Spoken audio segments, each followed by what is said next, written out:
Hello students, RRB group D and NTPC examination లో quantitative aptitude కి సంబంధించి previous year question చూద్దాం. In a parallelogram ABCD angle A is equal to 3x minus 25. So మనకి ఏమి ఇచ్చాడమ్మా, A is equal to 3x minus 25 ఇచ్చాడు. అలాగే C is equal to 2x plus 15 degrees ఇచ్చాడు. Where A and C are opposite angles of a parallelogram. So parallelogram అంటే మనకి ఈ రకంగా ఉంటుంది.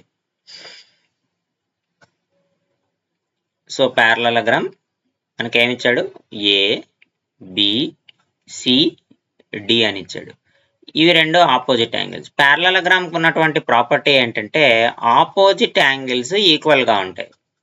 అంటే యాంగిల్ AC ఈక్వల్ గా ఉంటే BD ఈక్వల్ గా ఉంటుంది.